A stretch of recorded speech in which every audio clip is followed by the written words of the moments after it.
Je vais vous présenter le travail d'une équipe qui est très étoffée, voilà, que moi j'ai coordonné côté chercheur, mais évidemment l'association EcoProd a également mis son équipe en recherche, voilà, et donc c'est un casting assez conséquent que je vais vous livrer. Donc je vais partager ma présentation. Aïe, aïe, aïe, voilà.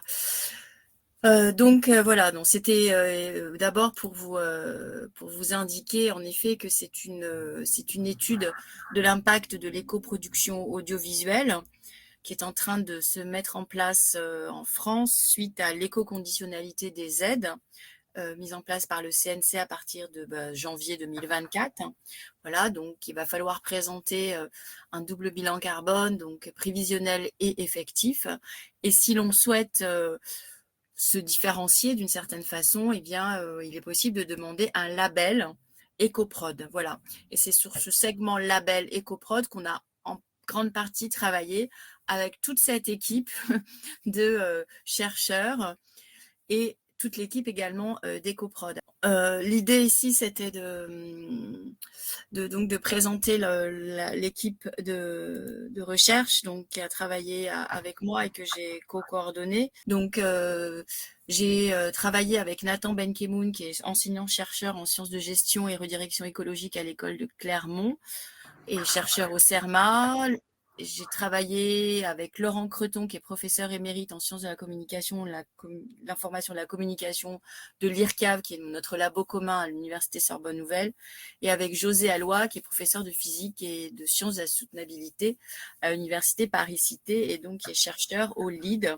Et nous avons donc travaillé avec Pervenche Beurrier, déléguée générale d'EcoProd, Alissa Aubank, directrice des opérations d'EcoProd, Jérémy Pinet, qui était le chargé de mission autour du label EcoProd, Luca Bubel, qui est donc lui chargé du projet Carbone Clap à EcoProd et qui a également travaillé sur ce rapport, et Adrien Roche, également, donc, qui est chargé de projet international à EcoProd désormais. Donc c'est toute cette équipe qui a travaillé donc à ce rapport, donc qui analyse à partir justement d'un questionnaire qui a été posé à donc 44 productions volontaires en fait pour tester le label.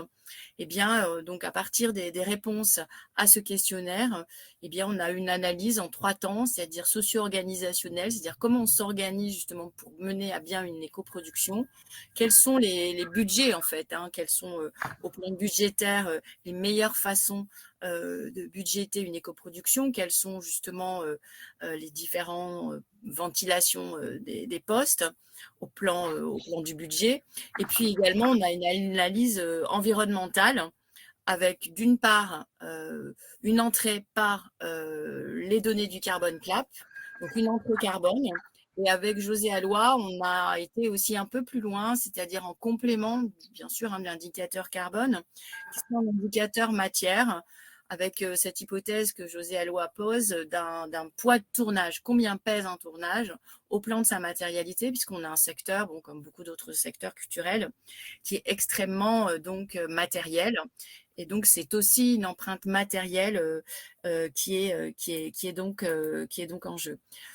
Alors, donc, ce sont ces 3 analyses, 3 lectures des résultats qui sont développés dans ce rapport. Ce qu'on a voulu mettre en avant, c'est vraiment cette démarche d'accompagnement avec les professionnels. C'est-à-dire, on n'est pas dans une démarche de conseil ou d'injonction. Finalement, ce sont des productions qui sont volontaires pour tester ce label. Et donc, il s'agit de les accompagner dans leur réflexivité, leur démarche justement d'enquête, l'ouverture de pratiques, la déroutinisation. Tout ce qui va de soi ne va plus de soi parce qu'on en mesure les conséquences. Et donc, c'est une enquête qu'on a menée justement, qui expérimente. Et donc, c'est une enquête qui est d'abord menée par les professionnels eux-mêmes, qui se questionnent d'abord sur leurs pratiques, qui expérimentent, qui bricolent, qui installent de nouvelles façons de s'organiser, des nouveaux modèles économiques, des nouvelles façons de faire en général. Et globalement, donc c'est une enquête sur un secteur qui n'est pas rien justement dans les industries culturelles, puisque c'est le secteur qui pourvoit en grande partie à l'imaginaire contemporain à travers donc films, séries aujourd'hui. Et donc cette usine à rêve, elle a une place un peu particulière hein, dans le secteur des industries culturelles, notamment parce que il y a une production de récits qui est en grande partie hein, le fait l'activité de l'industrie cinématographique et audiovisuelle. Et donc, c'est à la fois les industries de l'imaginaire qui se remettent en enquête et d'une certaine façon qui réécrivent leur imaginaire, leur culture professionnelle. Beaucoup nous disent on veut sortir du tournage colonial qui va justement s'accaparer un milieu sans finalement s'en soucier, sans nouer aucune relation avec justement les habitants différents habitants de ce milieu, qu'ils soient humains et non humains. Donc c'est la fin de ce tournage hors sol, c'est la fin de cette culture du cirque, hein, du barnum, hein, qu'on transporte des camions entiers de matériel qui ne serviront peut-être jamais, mais c'est le et si jamais, et si jamais il y a un arc-en-ciel, et si jamais on manque d'inspiration, et si jamais donc on se protège de camions voilà débordant de matériaux et de matérialité extrêmement sophistiquée, parfois pour rien. Et donc, c'est aussi cette logique de l'événementiel avec beaucoup de gâchis, notamment au plan de la nourriture. Donc, c'est aussi cet imaginaire professionnel qui a été, voilà, qui nous a été raconté comme étant en crise et devant être en partie réécrit du côté des pratiques. Donc, on avait des productions qui étaient volontaires, hein, donc c'est ça surtout qui est important. Donc, 44 productions qui étaient, alors, hein, on n'a pas choisi hein, qui a souhaité tester ce label.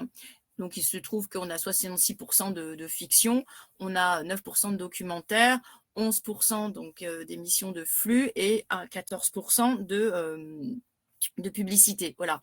Et ce corpus de 44 productions a obtenu donc un score qui était donc de 84%, ce qui fait qu'ils ont pu justement, voilà, quand on répond au Carbon Clap à plus de 65%, eh bien, on peut demander donc le label EcoProd. Alors, ce label EcoProd, il a été également donc d'une certaine façon co-expérimenté hein, pendant cette phase d'enquête qui a duré 1 an, mars 2023 jusqu'à aujourd'hui, remise du rapport. Alors, il s'agissait donc de questionner sur les 80 postes sur les 80 actions qui sont donc questionnées par le label. Donc, il y a 80 actions à mettre en place pour obtenir justement ce label. Il faut valider ces différents critères, obtenir un score.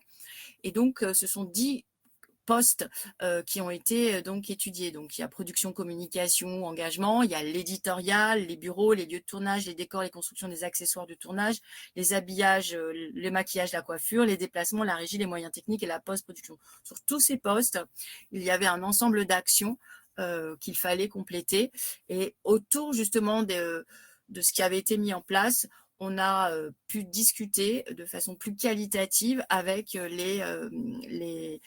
les différents chargés d'éco-production qui puissent être, voilà, soit c'était des intermittents éco-référentes, soit c'était des chargés de production qui également se dotaient d'une mission d'éco-référence. Donc un ensemble voilà, assez varié de profils statutaires, mais tous voilà, nous ont raconté à travers des entretiens comment avaient été mises en place ces actions qui leur permettaient justement de se labelliser.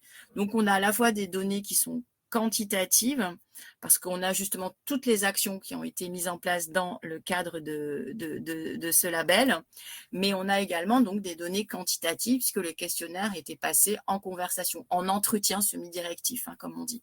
Et on a eu donc 48 professionnels qui ont été donc interviewés dans des entretiens qui pouvaient, voilà, pouvait être assez long, 2h30, voire 4 heures quand il y avait beaucoup de matière. Alors, comme c'est une enquête de la profession sur elle-même, il se trouve que d'autres enquêtes complémentaires se sont ouvertes, ce qui est plutôt bon signe, c'est-à-dire que l'enquête est en cours et qu'on a besoin de continuer à enquêter et de focaliser certains points. Et donc, il y a une autre enquête qui a été ouverte pendant la durée de notre enquête sur le label EcoProd, qui est une enquête sur les futurs métiers de l'écoproduction, puisqu'on s'est aperçu qu'au plan notamment socio-organisationnel, au plan statutaire, il y avait des professionnalités qui émergeaient, il y avait les métiers de l'éco-référence qui étaient en émergence et qui étaient incarnés justement par nos différents interviewés. Et donc, il a fallu un peu, notamment en termes sociodémographiques, en savoir un peu plus systématiquement, donc notamment sur les questions, on s'est aperçu qu'il y avait une division genrée des métiers de l'éco-production, donc un peu essayer de quantifier en termes de genre, en termes de statut, est-ce qu'on est plus dans de l'intermittence, est-ce que c'est plus des chargés de production, est-ce que c'est plus des régisseurs, voilà, donc c'était aussi intéressant de complémenter cette enquête sur le label par cette enquête sur les métiers de l'éco-production. Donc ça, c'est l'une des données complémentaires qui nous ont été utiles pour la rédaction du rapport. Et puis, il y a également donc un corpus de données quantitatives également complémentaire qui est lié au Carbon Clap. Donc ici, dans toute la partie de la lecture environnementale des résultats, eh bien, on s'est aussi attaché aux résultats globaux du Carbon Clap, plus justement les réponses au label EcoProd. Voilà. Et donc, ça permettait, en utilisant les données ici du Carbon Clap, d'avoir une approche globale des segments qui sont émetteurs dans la production cinématographique et audiovisuelle. Et donc, ensuite, en fonction de ce qui avait été mis en place dans le cadre des actions du label EcoProd, on a pu un peu plus préciser justement quels étaient les leviers d'action qui avaient été mis en place par les productions qui avaient obtenu ce label. Alors, les actions qui ont été le plus majoritairement mises en place, ce sont des actions sur lesquelles justement les équipes ont la main, donc ce qu'il est possible de mettre en place sans forcément de dépendance d'autres infrastructures ou d'autres secteurs. Donc ici, la principale action, c'est déjà de désigner une personne qui va être en charge de l'éco-production tout le long d'une production, qui va justement incarner cette démarche de l'écologisation de la chaîne de production cinématographique audiovisuelle. C'est donc tout ce qui va être dans les bureaux des sociétés de production, de mettre en place de la communication autour du tri, par exemple. Et puis, ce qui a été assez donc majoritairement mis en place, c'est l'offre végétarienne qui a été proposée donc le plus souvent possible, à minima. Et puis ensuite, l'idée, bien sûr, d'abaisser, de végétaliser les repas. Donc sur la végétalisation de l'alimentation, notamment de la cantine, il y a eu des actions qui ont pu être favorablement mises en place. Bon, évidemment, ce n'est pas un scoop, mais les actions les plus compliquées à mettre en place, c'est justement les actions qui sont en dépendance d'autres infrastructures. Donc, par exemple, l'approvisionnement des bureaux en énergie renouvelable est compliqué lorsque justement fournisseur d'énergie inexistant peut-être sur le secteur. Il y a aussi tout ce qui va être la réduction de la consommation d'électricité sur le tournage. Là, il y a toute une dépendance à justement des groupes électrogènes qui fonctionnent encore justement avec des énergies fossiles. Il y a la mise en place, bien sûr, de la substitution par des groupes électriques, mais qui posent, qui décarbonent, mais qui posent aussi des problématiques matières. Et également la difficulté d'obtenir des branchements forains, de se brancher sur le secteur électrique, qui paraît le plus simple, est assez compliqué, notamment pour des questions de délai. Donc, quand on va dépendre d'autres infrastructures, d'autres secteurs, c'est compliqué de mettre en place des actions. Et donc ici, il y a aussi toute la dimension d'innovation technologique qui est en cours, dont le secteur dépend, notamment véhicules électriques, par exemple pour les camions. On est véhicules électriques, il y a moins de camions que déjà de voitures. Donc, quand on n'a pas la main, évidemment, on a des difficultés, on a des freins, voire des verrous technologiques à la mise en place des actions du label. Alors, donc, rapidement, hein, les trois grands axes de présentation du résultat, donc, qui sont l'analyse socio-organisationnelle, l'analyse socio-économique et l'analyse environnementale. Donc, ce qu'on s'est posé comme question, de façon assez pratique, c'est comment s'y prendre, en fait, pour mettre en place cette démarche et quels sont justement les facteurs favorables à cet éco-accomplissement, en fait, hein, de cette écologisation de la production. Donc, bon, sans surprise également, hein, la production doit être à l'initiative de la démarche. Un régisseur qui tout seul met en place une démarche d'éco-production sans être appuyé, suivi par la production va vivre des moments de solitude qui nous ont été racontés, voire des stigmatisations, des relations désagréables sur le tournage. Donc, la production à l'initiative de la démarche, évidemment, permet une plus grande réussite de la démarche. Évidemment que cette démarche soit incarnée tout au long de la production par justement une personne en charge de l'éco-référence. C'est également un gage de réussite. Et donc, s'il y a une production à l'initiative, un éco-référent ou une éco-référente qui est présente tout du long pour incarner cette démarche, il y a une équipe qui est beaucoup plus impliquée, beaucoup plus embarquée. Et on nous a raconté finalement que c'était une expérimentation collective qui pouvait être aussi stimulante lorsqu'elle était bien accompagnée, quand elle était bien favorablement mise en place. Et donc, ce qu'on a mis en avant, hein, c'est la dimension d'expérimentation. Voilà, donc beaucoup de créativité, la recherche d'alliances. Justement, c'est la fin du tournage hors sol, donc on va justement chercher des partenaires, nouer des alliances avec toutes sortes avec les milieux dans lesquels on va tourner. Et donc, c'est aussi une démarche qui suppose un agrandissement de ses savoirs et voilà, un renouvellement de ses pratiques, puisque l'on va finalement s'intéresser à des sciences environnementales, des questions de biodiversité, des questions climatiques. Donc, on a tout un ensemble de savoirs nouveaux auxquels justement se forment les personnes chargées de l'éco-référence et auxquelles forment justement ces personnes. Elles sont aussi des passeuses de savoir, notamment de tous ces savoirs des sciences environnementales. Et donc ici, il y a finalement une augmentation de connaissances, de savoir-faire, de l'expérimentation, de la créativité.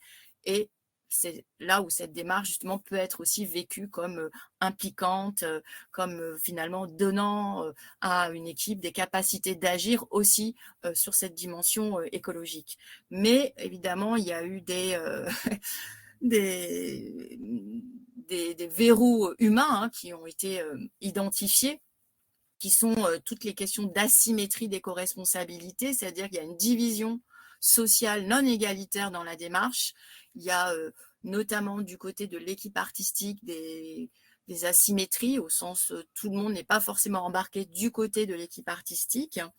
Il y a aussi tout simplement une légitimité à construire autour de cette figure que serait l'éco-référent ou l'éco-référente, c'est-à-dire une grande partie de ces tâches sont des tâches liées à la matérialité, ce sont des tâches triviales, ce sont des tâches justement stéréotypées comme relevant d'un truc de fille. Hein. On nous a aussi raconté des stéréotypes de genre qui pèsent énormément sur cette démarche, qui peuvent donner lieu à des harcèlements d'éco-référentes. Donc ici, il y a des asymétries d'éco-responsabilité, il y a des stigmatisations, il y a des questions de légitimité qui sont à construire avec des cas qui peuvent être de harcèlement moral qui nous ont été aussi racontés, où il y a une cumulation de tous les stéréotypes écologistes, jeunes, femmes, féministes. Voilà. Et donc ici, il y a aussi des problématiques de rapports sociaux, de production non égalitaire et stigmatisants et asymétriques qui nous ont été rapportés. Et puis il y a la question du temps. Alors ça, c'est aussi intéressant à mettre en avant, c'est-à-dire il y a une compression des temps de tournage et évidemment il faut se donner le temps pour eh bien, développer cette démarche, notamment quand on souhaite démultiplier des alliances, eh bien, c'est d'aller voilà, regarder du côté de la seconde main, c'est d'aller chercher des feuilles de décor, c'est de prendre contact avec des prestataires locaux, d'organiser le tri. Bon, voilà, donc il y a un certain temps à prendre alors qu'on on ne l'a pas. Et en même temps, on nous a bien sûr raconté que c'est un temps, encore une fois, qui est riche d'enseignement et qui ensuite est un temps qui à la fois transforme votre savoir-faire, mais peut être aussi du gain de temps pour la suite des tournages. Et on le voit aussi au niveau budgétaire, il faut considérer plutôt les démarches d'éco-production du côté d'un investissement en connaissances ou d'un investissement financier, mais qui ensuite, évidemment, est d'une certaine façon amorti par le fait qu'on va plutôt justement investir dans de la durabilité, qu'on va investir dans des savoir-faire qui sont soutenables. Et donc, d'une certaine façon, y consacrer un temps suffisant, c'est aussi gagner du temps pour la suite. Voilà, donc rapidement, bon, j'ai dit déjà beaucoup de choses. On a identifié 3 types d'organisations qui sont favorables, c'est-à-dire soit on internalise toute la démarche, et donc on désigne une personne chargée de l'éco-production au sein du tournage ou embauchée, soit on l'externalise, c'est-à-dire on a recours à un prestataire qui vous propose une sorte de département d'éco-production, hein, avec toute la gestion, tri, déchets, etc. Soit en hybride, c'est-à-dire sur certaines tâches, typiquement tri, etc., on va avoir recours à un prestataire externe. Et sinon, la démarche est internalisée avec une personne désignée ou une personne embauchée pour justement incarner cette démarche d'éco-production le long du tournage et de la production en général. Quand on dit personne désignée, on se situe un petit peu dans la logique des référents. Et c'est intéressant d'ailleurs de voir comment à la crise écologique, on répond par un référent, comme on a répondu à la crise Covid par un référent et comme on répond à la crise de MeToo, hein, donc crise du sexisme ambiant dans ce secteur, par justement un référent, une référente harcèlement. Donc là, ce sont des personnes désignées, mais on peut aussi embaucher des personnes qui vont être en charge de la démarche tout au long du tournage. Et évidemment, quand la production, la réalisation et la diffusion ne sont pas à l'initiative, eh bien, on a évidemment des chargés des directeurs de production ou des régisseurs qui sont voilà, dans des situations de solitude, hein, comme ils disent, ils rament pour imposer qui du tri, de la végétalisation, du vrac, et voilà, un sentiment de solitude, une démarche qui n'embarque pas en fait l'équipe parce que il n'y a pas eu finalement d'implication collective de cette démarche. Quelques verbatims hein, sur les asymétries de responsabilité. Par exemple, l'éco-manager, c'est un homme cadre ou une femme mal payée. Donc, on voit qu'en effet, comment dire, d'un point de vue sociodémographique, hein, il y a plus d'éco-référentes plutôt jeunes que d'éco-référents masculins, et qu'en effet, une éco-référente, c'est souvent une intermittente jeune, et un éco-manager, c'est souvent un homme cadre, plutôt de 50, 60 ans. Alors là, voilà, c'est quelqu'un qui raconte justement l'illégitimité de sa démarche. Il dit, quand je vois que le tri est mal fait, donc physiquement, j'en suis à trier les poubelles. Moi qui ai plus de 50 ans et les équipes me voient trier les poubelles et ils me disent, mais ils se demandent quelle légitimité ai-je notamment pour leur parler d'écologie, etc. Voilà.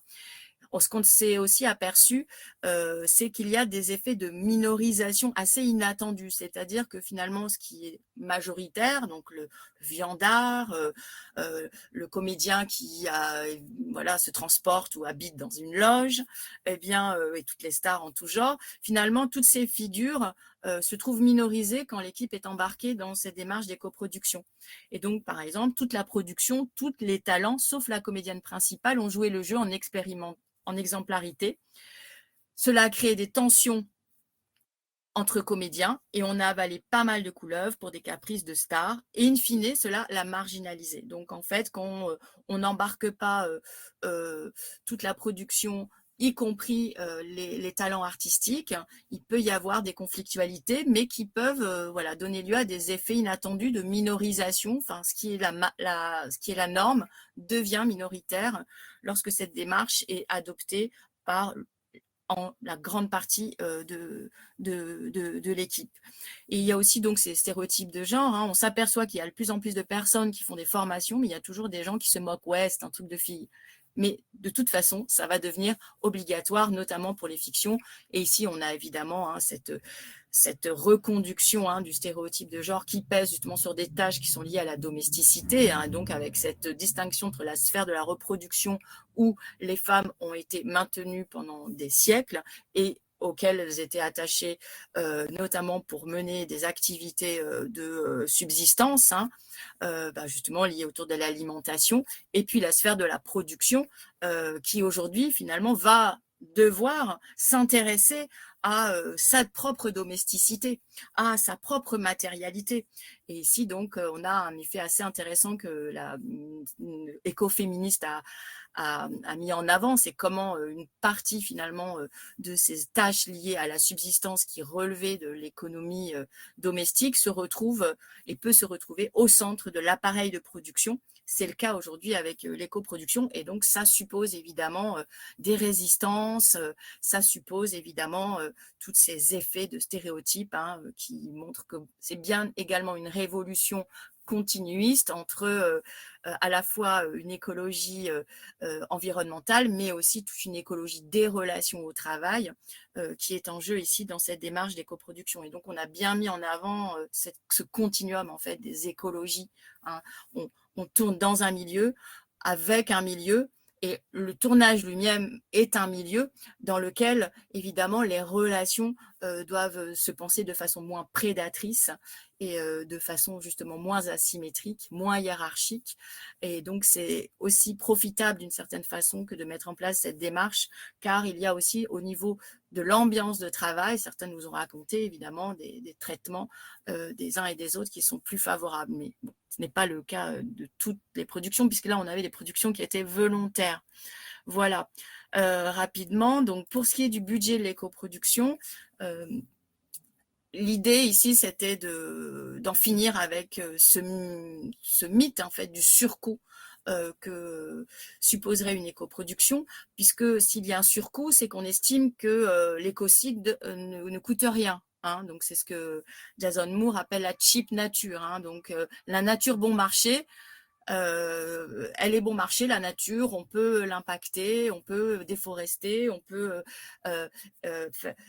faire en sorte que les espèces soient qu'il y ait une perte de biodiversité. Donc ça ne coûte rien.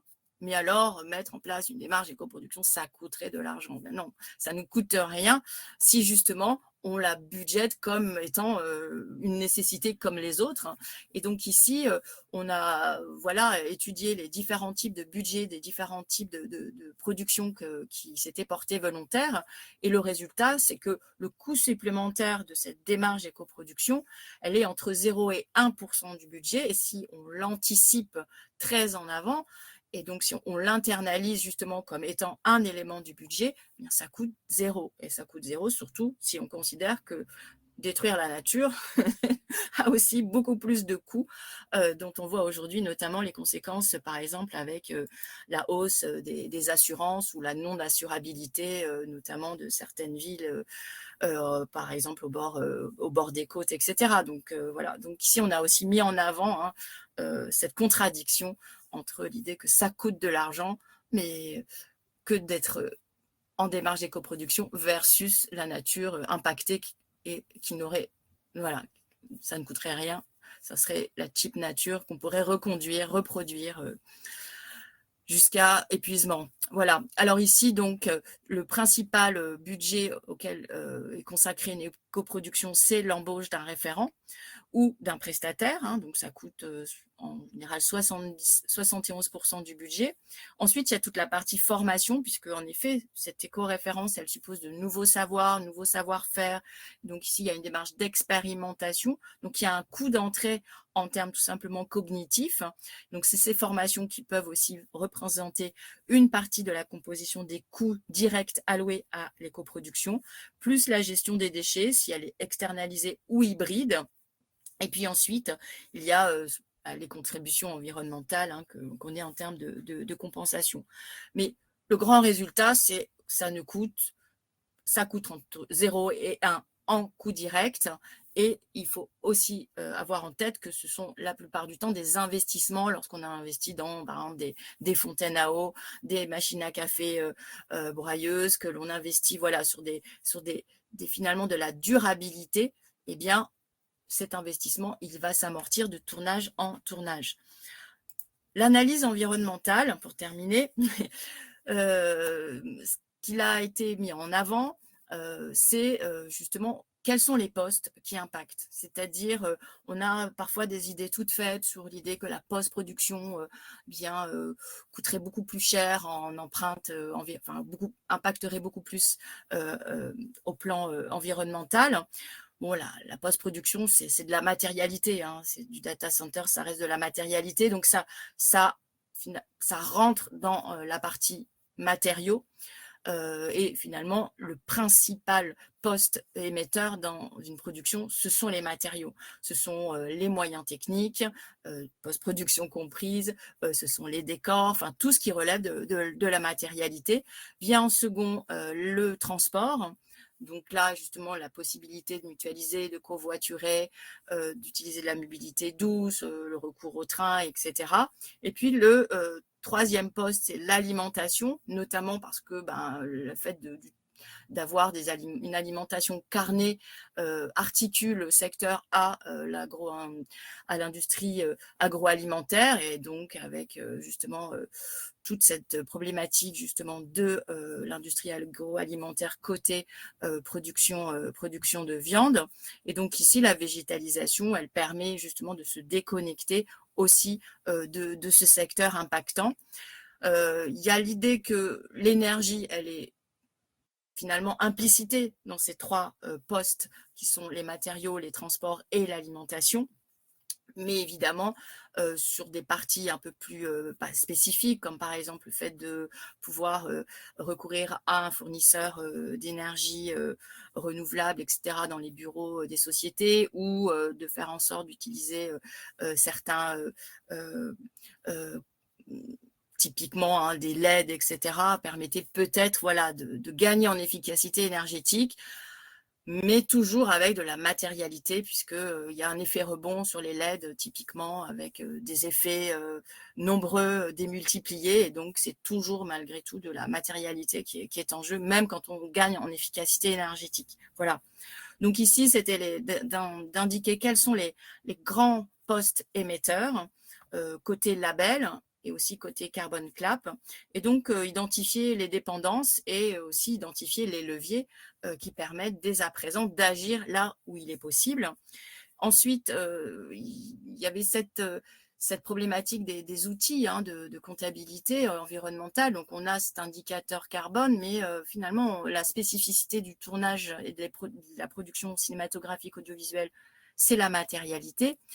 Donc peut-être voilà, réfléchir à un indicateur complémentaire qui serait un indicateur matière, notamment ces propositions de José Alloy, hein, qui sont aussi un capital matériau, puisque de tournage en tournage, on va reprendre des feuilles de décor, etc. Et ça peut être aussi valorisé. Hein, on le voit dans le budget, finalement, investir, c'est aussi dans la durabilité, c'est à terme amoindrir de plus en plus les coûts, même s'ils sont très peu nombreux hein, dans les coproductions.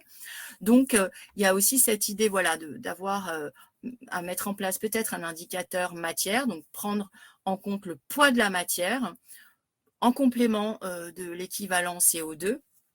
Et donc ici, hein, d'intégrer évidemment les dimensions environnementales dans le pilotage du secteur. Ce que mettait aussi en avant José Alloy, hein, c'est l'idée de penser sur des jeux d'échelle qui sont justement complexes et avec des articulations plurielles. On parle beaucoup d'urgence écologique, donc José Alloy est spécialisé dans la soutenabilité, et donc il y a des échelles de soutenabilité. Il y a déjà la soutenabilité faible à mettre en place, et donc là il s'agit d'indiquer sur quel poste il est possible d'agir et de se diriger vers une soutenabilité faible pour ensuite, évidemment, pouvoir faire en sorte qu'une soutenabilité forte se consolide. Donc, il y a des échelles planétaires et temporelles qui sont complexes, qui s'articulent entre, évidemment, vous le savez bien, hein, du temps ici et maintenant, du temps très long à l'échelle des aires géologiques. Hein, donc, on a des jeux d'échelle temporelle à combiner qui sont extrêmement variés dans leur amplitude. Et puis, des échelles aussi spatiales, hein, c'est-à-dire il y a à la fois penser la planétarité, donc toutes ces conditions biogéophysiques de la vie terrestre même, des limites planétaires, et en même temps, bien à l'échelle d'un secteur, à l'échelle d'un tournage, essayer de mettre en phase justement cette planétarité avec la localité d'un tournage. Donc ça aussi, ce sont des mises, des jeux d'échelle, notamment spatiales, qu'il s'agit d'articuler de façon consciente, et c'est aussi ce qui est aussi le terrain d'expérimentation de l'éco-production. Et puis, in fine, on s'est posé la question, une question qui fâchait un peu, en plus de celle des récits sur laquelle je vais terminer, mais il y avait une question qui est fâchée peut-être aussi, c'était on se posait la question en fin de parcours du questionnaire, est-ce qu'il faut abaisser le volume de production? Et donc ici, évidemment, il y avait cette idée de croissance, hein, infinie avec la sérialisation de la production cinématographique et audiovisuelle dans un monde qui est conditionné matériellement. Hein, voilà, donc ces principes de finitude qui sont en permanence remis en cause par l'augmentation évidemment de la production audiovisuelle cinématographique. Donc interroger cette croissance infinie qui est ainsi aménagée avec voilà, le développement des plateformes notamment de diffusion qui aussi injonctent beaucoup, vous le savez tous, mais injonctent beaucoup au plan des moyens techniques, notamment sur la question des formats.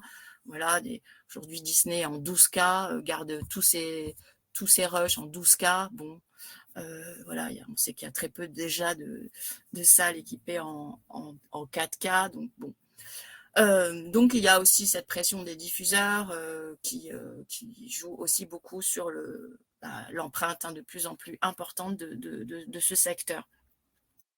Alors on va terminer sur, on pourra revenir sur les questions. Dans le rapport, vous trouverez donc aussi, à partir des données du Carbon Clap, un traitement de données qui a été réalisé par l'équipe EcoProd autour des scénarios de l'ADEME. Hein, ça reprend les scénarios de l'ADEME.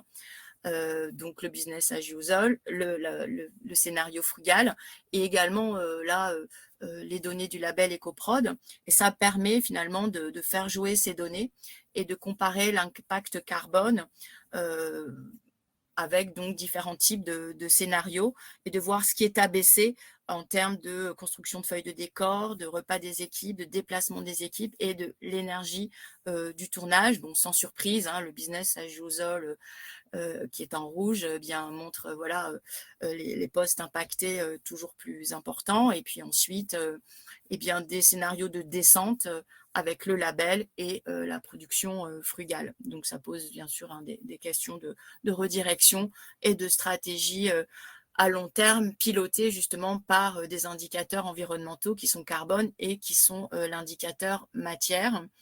Et je termine par la question des récits. C'était donc la dernière question qui a été posée et qui était la question de l'éditorial. Alors, c'était deux questions qui fâchent, le volume de production et l'éditorial, au sens qui fâche parce qu'il faisait débat et qu'il y avait des réponses assez contrastées, assez deux types de questionnements qui sont des questionnements que la profession bien sûr hein, se pose également. Et ici, donc, beaucoup ont mis en avant la liberté de création, mais les éco-référents sur le terrain nous ont fait remonter des fenêtres en fait d'intervention assez peu commentées. Alors, voilà, aujourd'hui, la problématique des nouveaux récits, elle se pense beaucoup en termes de thématique, c'est-à-dire qu'est-ce qu'on raconte, donc le quoi raconter, hein, mais il y a aussi le comment raconter. D'ailleurs, la démarche des coproductions, c'est comment produire, et se pose également la question de comment raconter. Et ici, il y aurait des marges de manœuvre justement pour l'éco-référence, sans intervenir directement sur le quoi raconter, mais notamment le comment raconter avec, par exemple, la remise en question de certains clichés de mise en scène et de ne pas reconduire des modes de vie carnés, carbonés comme des allants de soi dans, par exemple, des plans de coupe, des plans de repas. On peut totalement, évidemment, imaginer qu'un scénario indique qu'il y a un repas, ce repas peut être totalement végétalisé, ça ne changera rien au quoi raconter, de même que des plans de coupe peuvent faire venir un personnage à vélo plutôt qu'en quad. Voilà. Et là-dessus, il y avait des discussions au moment justement de la réalisation avec les réalisateurs qui étaient possibles. Et ça, c'est un segment qui est propre finalement au monde du cinéma, de l'audiovisuel, c'est que on crée un monde avec des choses et donc finalement ce que l'on représente à l'écran et ce qui va donner lieu à des représentations, c'est aussi finalement un micro-monde qu'il s'agit de mettre en scène à partir de choses matérielles. Et ces choses matérielles, on peut justement les choisir pour qu'elles soient les plus représentatives d'un mode de vie soutenable, sans changer du tout au tout la teneur du quoi raconter, de l'histoire. Voilà. Donc là, on est beaucoup dans ce qu'on appelle en théorie du cinéma le profilmique. Voilà, on fait des mondes avec le monde et peut-être que le choix des éléments de ce monde, il peut être justement envisagé du côté de sa soutenabilité. Et également, un autre segment qui a été raconté de façon assez éclairante par les éco-référents, concernait justement des phases qui sont les phases de dépouillement d'un scénario où chaque département établit sa liste de courses d'une certaine façon. Et ici, voilà, de même, avec quoi on va créer des décors, avec quoi on va créer des costumes, avec quoi on va maquiller, avec quoi on va manger au niveau de la régie, de la cantine. Et donc là, finalement, toute cette matérialité, elle est aussi, encore une fois, peut-être à prendre en considération du point de vue justement de son empreinte environnementale. Et donc ici, dans les listes de courses qui sont établies au moment de la phase dépouillement d'un scénario pour le moment de la réalisation, il y a des marges de manœuvre. Et ces narrations des éco-référents, notamment dans leur activité de dépouillement, ou de certains chefs de poste dans leur activité de dépouillement, m'a semblé faire écho à ce que Latour appelle justement la liste des dépendances, d'une certaine façon. Donc en listant la liste de nos interdépendances, eh bien, les terrestres, dit Latour, dessinent leur terrain de vie. Et donc, et ce faisant, la liste des agissants s'allonge, les intérêts se superposent. Il faut toutes les puissances de l'enquête, justement, pour commencer à se repérer dans ce milieu extrêmement vivant qui est un tournage, justement, éco-produit. Voilà, donc c'était ça, c'est un peu finalement ce que l'enquête a démontré lors de ces heures passées à écouter donc ces pionniers de cette démarche de coproduction labellisée, puisque lorsqu'on obtient justement ce label, il y a une procédure de normalisation par la FNOR, mais qui permet justement de se distinguer dans cette démarche de remise en question justement de toute une culture extrêmement vorace, énergivore, ce qu'on appelle un peu le tournage colonial qui a été mis en place pendant donc des générations. Voilà, je vais m'arrêter ici. Je ne sais pas combien de temps. Oh, c'est super. Oui, c'était long, mon Dieu, désolée. C'était parfait, Laurence, merci beaucoup. La première réflexion, le temps que tout le monde se reconnecte pour poser des questions, c'est ce que je me dis pour le vivre, et puis il y en a quelques-uns qui sont avec nous là en ce moment, qui font des plateaux de tournage aussi, c'est que ça a dû faire beaucoup de bien aux gens de pouvoir partager toutes leurs expériences, tout leur vécu, de pouvoir se raconter avec ces difficultés-là, parce que comme c'est assez nouveau comme démarche, je me rends compte que partager déjà ses propres vécus sur ces sujets-là, ça doit faire beaucoup de bien, déjà, aux humains. Oui, Ouais, il y avait toute une partie, bien sûr, de questionnement sur les affects, hein, donc soit des sentiments parfois de solitude quand la démarche n'est pas vraiment soutenue, soit au contraire, une, voilà, un enthousiasme, finalement, là aussi, le fait d'apprendre à nouveau, voilà, de renouveler un peu ses savoir-faire de métier et de les enrichir par d'autres savoirs venant par exemple justement des sciences environnementales. Donc il y avait aussi finalement des moments qui étaient plutôt décrits comme enthousiasmants Mm. par une grande partie des éco-référents. Plus évidemment ce qu'on a voulu faire remonter, hein, toutes les dimensions de résistance, toutes les stigmatisations, les asymétries, parce qu'il reste quand même du côté notamment des équipes artistiques un travail de sensibilisation, de formation aussi, voilà, qui reste à faire.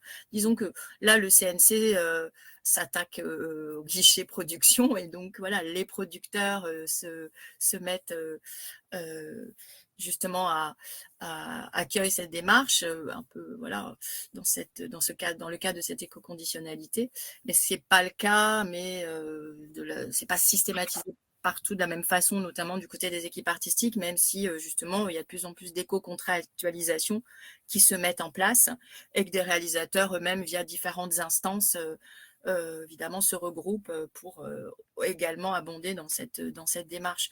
Voilà. Et d'ailleurs, ce qu'on a voulu aussi faire remonter, c'est que c'est une démarche qui est venue aussi de la base, hein, des régisseurs écœurés du gâchis. Donc, c'est une démarche qui est venue des professionnels eux-mêmes. Hein. Donc, il n'y a pas finalement une démarche verticale qui impose. Non, c'est à la suite de cette longue marche et de ces actions de terrain qu'aujourd'hui il y a justement cette dimension, cette institutionnalisation. Et d'ailleurs, c'est ce qu'on a aussi alerté, c'est-à-dire il y avait une phase pionnière d'expérimentation très volontariste avec justement des professionnels engagés, conscientisés, engagés, proactifs. Mais là, on est maintenant dans la démarche d'institutionnalisation avec toute la partie justement gestionnarisation. Et donc, comment garder justement cette démarche toujours expérimentale avec des moments où il va falloir tout simplement remplir voilà, des bilans carbone et donc toute une phase d'éco-reporting qui doit être aussi réenchantée, voilà, continuer à réenchanter les tournages et ne pas repartir dans de la gestionnarisation. Il y a une question de Jean, si tu veux bien poser ta question, Jean. Oui, oui, bonsoir. Merci. Vous m'entendez? Oui. Tout à fait. Bien. Bonsoir, madame. Merci de cette étude d'impact tout à fait passionnante. Elle évoque quelque chose chez moi qui est autour de, quand vous parlez de la très grande solitude des responsables, des éco-responsables sur les tournages, elle évoque quelque chose que j'imagine un peu similaire, qui est les coordonnateurs d'intimité sur les tournages. Je ne sais pas si ça vous parle, cette question, mais la mise en place de ces professionnels pour des scènes intimes a été extrêmement difficile, ou est encore extrêmement difficile pour l'ensemble de la production, les stars, les personnes, etc. Et donc, est-ce que vous avez pu vous rapprocher de ces gens-là qui ont vécu il y a déjà depuis 5-6 ans le même, enfin, quelque chose qui est un peu similaire, qui est de faire entrer cette culture de cette culture nouvelle dans la production? Bon, bah, évidemment, hein, ce qu'on a voulu mettre en avant, c'était le continuum hein, des violences. Hein, donc, violences écocidaires, violences sexistes sont de même. Voilà, c'est un continuum de relations prédatrices et de domination qui sont coextensives. Et donc ici, c'était aussi ce continuum qu'il s'agissait de remettre en avant et donc de montrer en effet que éco-référents et référents harcèlement travaillent souvent ensemble parce qu'il s'agit hein, des mêmes violences à combattre.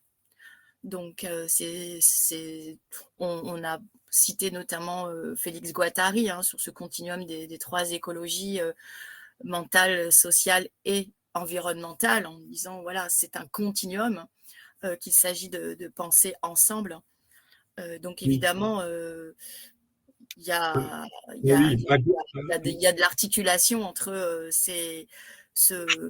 cette crise MeToo qui a donné lieu justement depuis 2021 à la présence d'un référent ou d'une référente harcèlement, et puis cette crise écologique évidemment qui donne lieu à tout un nouvel univers professionnel qui est l'éco-référence, voilà, qui est en train de se construire parce que oui. il y a beaucoup de compétences, il y a des savoir-faire, il y a des transversalités. Donc il y a beaucoup de questionnements en fait sur finalement le rôle, Oui, les oui. fonctions, les J'entends tâches. bien, j'entends bien la connexion entre ces deux, ce continuum. La question, elle était plutôt d'ordre pratique parce que ces personnes-là ont été des défricheurs d'une forme de nouvelle relation, nouvelle forme nouvelle façon de comprendre ce qui se passe. Et donc, quelque part, les écologistes derrière, demain, les écoproducteurs pourraient s'inspirer de cette entrée difficile et néanmoins qui avance. Mais c'est souvent ce qui est mentionné, hein, c'est-à-dire c'est l'éco-référent, il vient aujourd'hui à la suite justement des référents harcèlement, des référents Covid. Et ce qu'il s'agit de montrer, voilà, c'est que ce ne sont pas des patchs en fait, voilà, c'est des restructurations de l'écologie au travail, des écologies relationnelles dont il s'agit. Donc c'est une révolution socio-écologique qui est très forte. Alors, je ferai une petite précision entre ce qui est un référent harcèlement et un coordinateur d'intimité. Un coordinateur d'intimité, c'est un métier ou d'un accompagnant entre le réalisateur et le comédien qui va intervenir sur comment on va filmer une scène d'intimité. Donc, ce qui se passe devant l'image, voilà, comme un régleur de cascade. Moi, je mettrais ce métier-là en parallèle avec un régleur de cascade.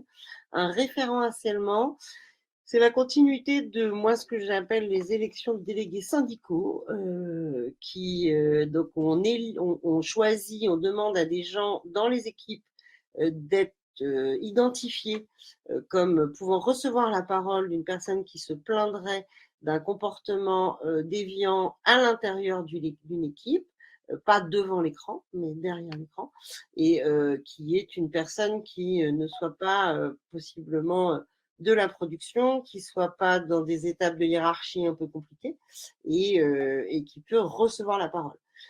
Autant le CNC a obligé les producteurs à être formés au harcèlement avec plus ou moins de bonheur. On a quand même eu des trucs assez dingues en termes de réunions au CNC.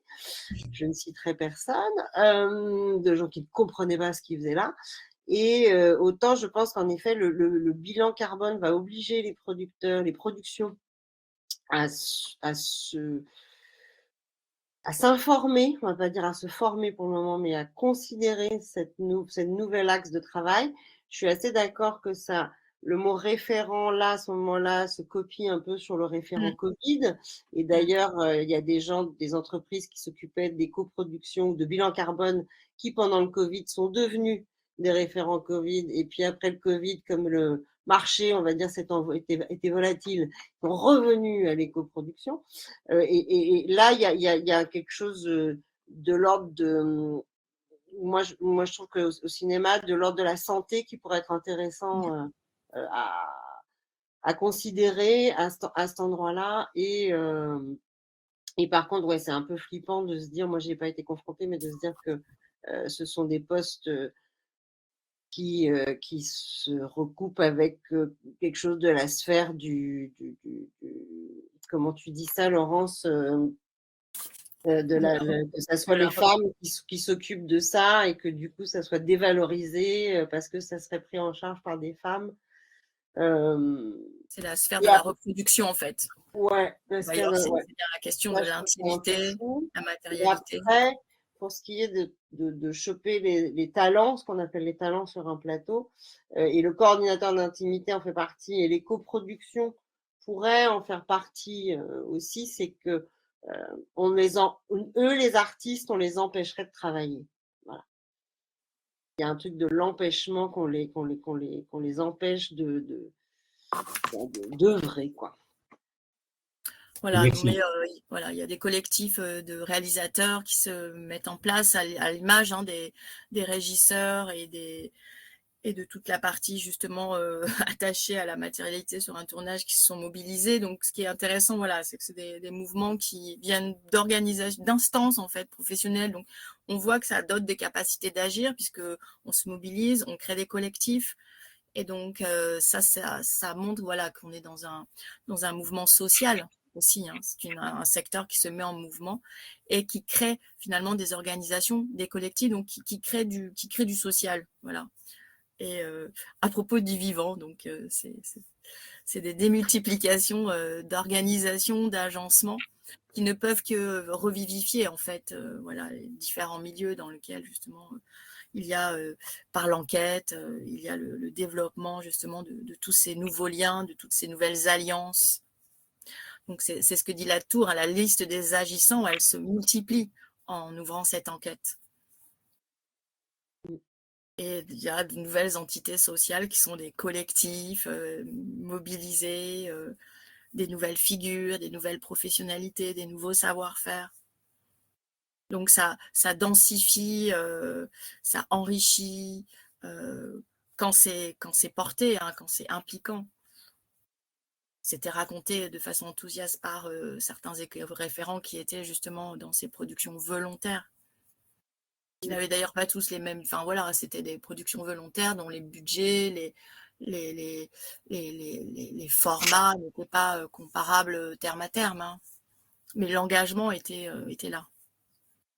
Après, un tournage, c'est aussi le reflet un peu de la société, c'est-à-dire qu'on a une course à l'armement en termes de matériel qu'on n'arrive pas à freiner, mais ça, c'est dans la société, c'est aussi ça, et que revaloriser, de travailler à l'ancienne, ça nous ferait du bien, et et que moi, ce que j'aime bien aussi, ce que tu racontes, Laurence, ce qui ressort du rapport, c'est ce rapport au temps où finalement, et c'est pareil dans le reste de la société, c'est qu'il faudrait qu'on remplace le matériau qui s'achète vite, qui se jette vite, par du temps humain pour pouvoir justement moins consommer de matériaux.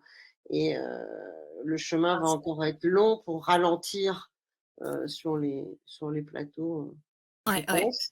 Oui, bah, Mais voilà, on passe vraiment de la consommation de biens à l'idée de créer toutes sortes de liens. Et ça, c'était assez passionnant d'écouter justement la multiplication des relations dans un terrain et la façon dont on crée justement aussi de la durabilité, de la soutenabilité en multipliant ces liens, en prenant soin justement du milieu dans lequel on va tourner.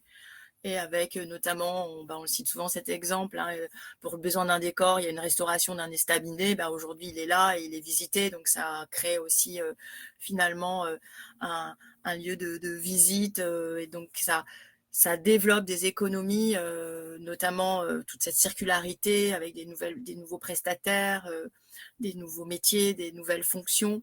Donc on voit hein, que ça crée plus de vie que ça ne produit de la réduction, comme le laisse souvent penser la grammaire de la sobriété. On pense toujours qu'il faut réduire. Or là, on voit que ça intensifie plutôt les relations et ça intensifie finalement aussi l'économie, puisqu'il y a toute une économie circulaire qui se met en place avec des ressourceries, des makerspaces, des nouveaux prestataires de cantines bio, locales, etc., etc., des agriculteurs qui évidemment participent au tournage pour par exemple la récupération aussi de déchets, le compost, voilà, donc ça crée de la vie en fait, là où on était hors sol, dans un bunker, dans sa loge. J'aurais une question, enfin, je me demande si j'en ai pas deux, mais moi je travaille régulièrement sur des longs métrages dans des équipes décoration.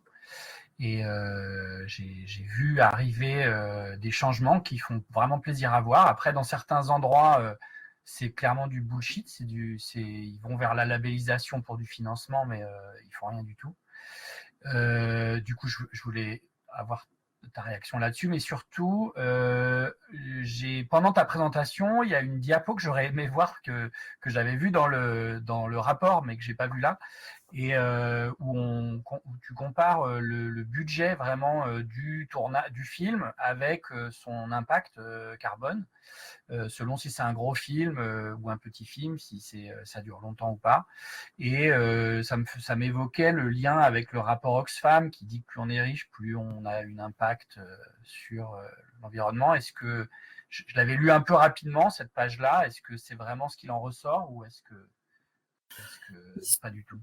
En fait, il peut y avoir des surcoûts liés par exemple à l'impréparation ou l'inadéquation, et donc ces surcoûts, ils sont plus facilement en effet euh, euh, soutenables, réalisables par des productions plutôt confortables, de même que l'externalisation, elle va se faire plutôt euh, par des productions qui ont les moyens de. Et d'une certaine façon, il y a tout un segment de production qui sont un peu sobres nativement. Notamment, on a eu des documentaristes qui vont tourner au plus près, voilà, des milieux dans lesquels justement soit animaliers, soit humains. Et donc ici, par défaut, il y a une réflexion sur justement les liens avec les milieux avec lesquels on tourne, les humains, les non-humains avec lesquels on tourne. Et puis il y a également donc une sobriété budgétaire avec justement cette idée de relocaliser donc décors, déplacements pour des questions de coût, mais également donc ça induit qu'il y a une sobriété native. Et ça, c'est finalement c'est ce qui fait ressortir, c'est ce qui ressort aussi du rapport, c'est qu'il y a de la sobriété native dans certaines productions qui en font des productions aujourd'hui exemplaires, voilà. Et cette exemplarité, elle est intéressante à mettre, à valoriser. Là où on la minorise, c'est le petit film, non, ce sont des grands films au plan écologique. Ah, c'est très bon ça. Merci.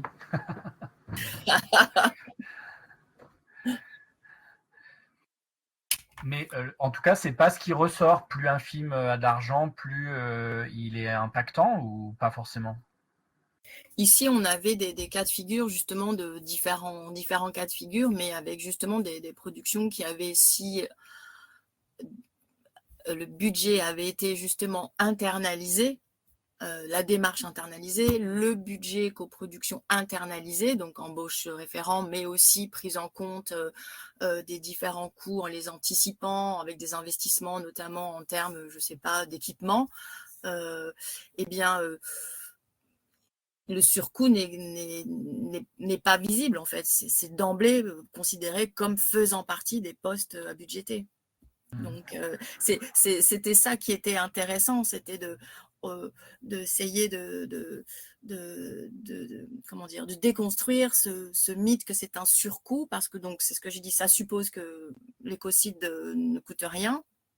Et non, ça a des coûts et des conséquences. Et de plus, eh bien, c'est une démarche qui se budgète comme toutes les démarches et tous les postes dans le cadre d'un budget. Et donc, quand c'est internalisé, ça fait partie du budget, c'est absolument pas un surcoût en fait. On ne peut pas le décrire comme un surcoût. C'est pas décrit comme un surcoût. Voilà. Et il y a eu des cas de budget assez importants avec des surcoûts plutôt pour des questions d'adéquation ou notamment de manque de matériel type véhicule électrique, camion électrique, borne de rechargement. Donc il y a des surcoûts qui sont liés justement à toutes ces dépendances infrastructurelles qu'on ne maîtrise pas de bout en bout. Et donc là, il peut y avoir des surcoûts. Et le temps de préparation qui n'est pas assez internalisé justement, et donc avec donc des achats de dernière minute dans fast fashion ou dans voilà, les livraisons rapides.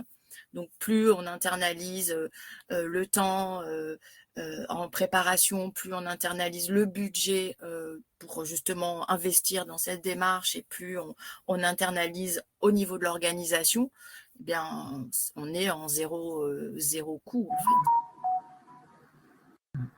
Donc non, c'est ça qui était plutôt intéressant à observer. c'est plutôt cette leçon de la prise en considération dès la budgétisation, dès la préparation de cette démarche, et qui devient un investissement ou qui ne coûte rien aussi pour certaines productions nativement sobres qui, je vous dis, retrouvent finalement une valeur d'exemplarité et finalement redéfinissent les hiérarchies de production. On le voit aussi sur les hiérarchies au sein des tournages, hein, les stars qui sont minorisées parce que on convoite joyeusement et être tout seul dans sa loge, c'est peut-être moins fun, voilà, que d'être ensemble dans un car. Donc, il y a des effets de hiérarchisation, des inversions de normes qui sont assez intéressantes à observer parce qu'il s'agit bien d'une révolution, voilà, socio-écologique, socio-économique. Ça met en mouvement. Voilà, c'est surtout ce qu'il faut retenir.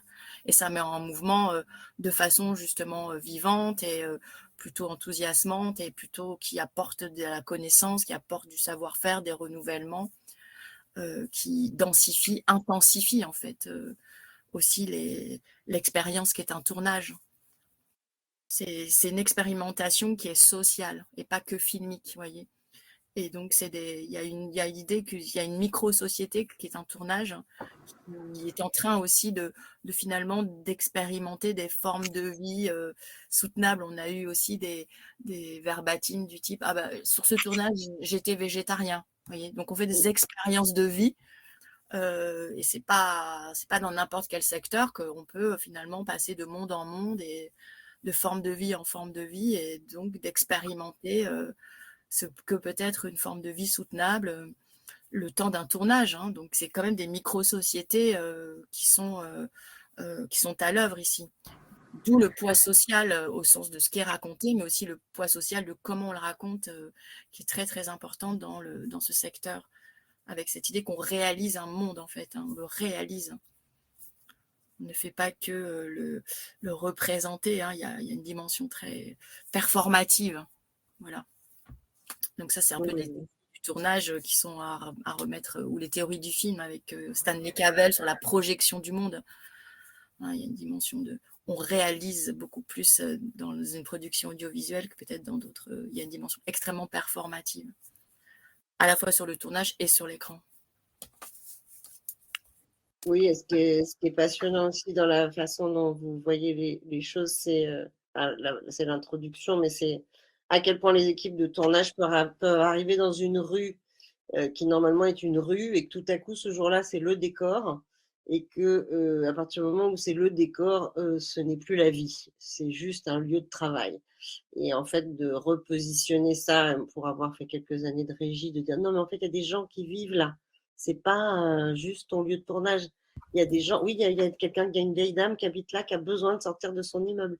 Oui, il y a, voilà. Bon, bah ça c'est aussi ce côté colonialiste des équipes de tournage qui débarquent et qui sont la priorité parce que c'est le cinéma. C'est pas mal aussi de se remettre un peu au diapason de non, nous faisons partie du monde, voilà. Oui, voilà. Le monde n'est pas un décor ni un lieu de travail, ce qui est souvent moins le cas depuis quelques années quand même, mais qui est souvent malheureusement le cas, rien que pour des notions de sécurité où les gens traversent sans regarder quand on tombe dans la rue, alors que tu dis non mais là il y a de la circulation en fait. Ouais. C'est dangereux potentiellement. Ouais. Et tous ceux qui ont été sur un plateau connaissent cette problématique. Ouais. Après voilà, il y a cette tendance à le retour du studio aussi, mais qui est pas inintéressante sur la mutualisation et donc le fait justement de mutualiser décors, costumes, moyens techniques surtout parce qu'on a là un poste extrêmement émetteur. Mais il y a aussi cette idée on pourrait perdre justement cet atterrissage, voilà, du secteur dans les milieux avec lesquels voilà et dans lesquels il tourne. Donc et c'est peut-être cette perte d'interdépendance voilà dont parle Latour qui fait de nous des terrestres, qui peut être voilà mis en question dans la rebunkarisation en fait des tournages via le retour du studio. Mais bon, voilà, ça c'est des questions qui se discutent aussi dans la profession. Nous, en termes d'enquêteurs, on n'avait pas vocation à s'interposer. On a écouté, analysé les réponses de façon suivant ces 3 axes de lecture. Mais surtout, on a voulu accompagner, mettre en avant cette démarche. J'ai peur que le retour au studio, ça soit une question que seuls les films un peu riches peuvent se poser comme question. Le film, dans un cadre d'un certain budget, ne peut pas se permettre ce genre de questionnement, donc ça risque de cliver un petit peu les récits. Et puis voilà, là pour le coup, on revient à notre question du récit, donc de faire des mondes avec les mondes, et quand c'est des mondes qui sont aussi d'une certaine façon hors sol finalement, Ouais. on n'a pas complètement avancé sur cette question de la richesse des représentations. Donc voilà. Donc Mais ça, c'est peut-être pour finir, parce que le temps déroule et que voilà, la vidéo risque d'être très très très longue. Mais je finirai aussi sur les intervenants que tu as fait venir mercredi dernier dans la journée du rapport, pour faire un lien aussi avec le travail que Charles propose sur l'Observatoire des imaginaires, ou comment on peut intervenir sur les récits, qui sont ces gens qui ont des lectures qui donc maintenant qui commence à être un métier qui apparaît, en tout cas à la télévision, peut-être pas encore au cinéma, mais de gens qui ont des lectures qui proposent un regard, un accompagnement des scénaristes sur comment réintroduire de la biodiversité ou des actions comme voilà, de ce qu'on met à l'image des gens qui mangent végétarien ou qui vont prendre le vélo, ou comme la femme que tu nous as présentée, qui de remettre en mots ou en images des espèces animales, des sons d'oiseaux. Voilà, je sais qu'Antoine Brochu, qui est ingénieur du son, qui nous écoute en montage son, on va souvent dire ah bah tiens, là on va mettre des chiens qui aboient. Bon, c'est un classique chez nous, mais voilà, peut-être se redire, ben voilà, de nouveau c'est des choses plus des grilles de lecture secondaires, mais de se dire que tout à coup, la diversité des sons d'oiseaux, la diversité des sons de la nature, ça j'y avais pas pensé, tu vois, avant mercredi dernier. Alors, c'est des choses qui m'ont nourri, où tu dis ah oui, il y a aussi cette façon-là de réintroduire de la nature dans nos récits, à l'image ou au son, voire dans le texte. Et voilà, et ça, je trouve que c'est aussi une très jolie démarche. C'est Frédéric Sussfeld qui repeuple les scénarios. Parce que voilà, on s'arc-boute beaucoup sur la partie scénario, qu'est-ce que ça raconte, mais voilà, le comment et avec qui, c'est finalement tout autant, voire plus crucial, parce que c'est ce qui va donner vie au scénario, l'incarner, et donc repeupler les scénarios avec justement l'introduction au plan sonore, au plan visuel, de la biodiversité. Et voilà, est aussi un travail qui est mené par Frédéric Sussfeld, et qui, je trouve, est très subtil, et qui montre toutes les fenêtres d'action possibles qui puissent exister justement au plan du récit. Moi, j'étais partie dans l'idée qu'on avait un circuit court, régie, récit, mais ce n'est pas un long fleuve tranquille, et il y a finalement justement des champs d'intervention qui sont qui sont à creuser en tant que tels, donc notamment le dépouillement, notamment justement le repeuplement des scénarios, la modification de ce qui est représenté à l'écran au plan des modes de vie.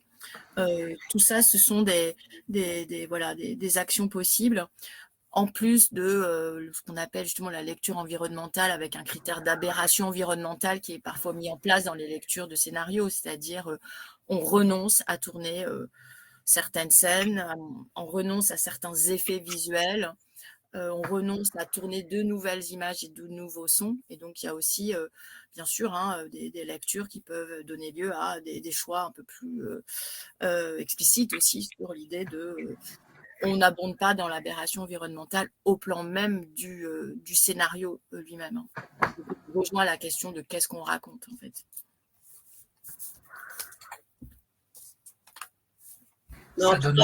Ça donne envie de l'inviter à une mensuelle Nouveau Récit, cet individu. C'est Frédéric Sussfeld, oui, tout à fait. Je vous conseille d'inviter Frédéric. Ouais, non, c'est assez passionnant, sa vision des choses, avec toute une argumentation de lecture et tout ça, c'est chouette. Et je trouve que, moi, ça m'a ouvert en tout cas un autre champ des possibles et d'autres intervenants aussi de mercredi dernier, mais peut-être qu'il faut qu'on clôt là la discussion. Christophe, je ne sais pas. Est-ce qu'il y a d'autres questions aussi pour Laurence dans les gens qui sont présents avec nous? Peut-être pas.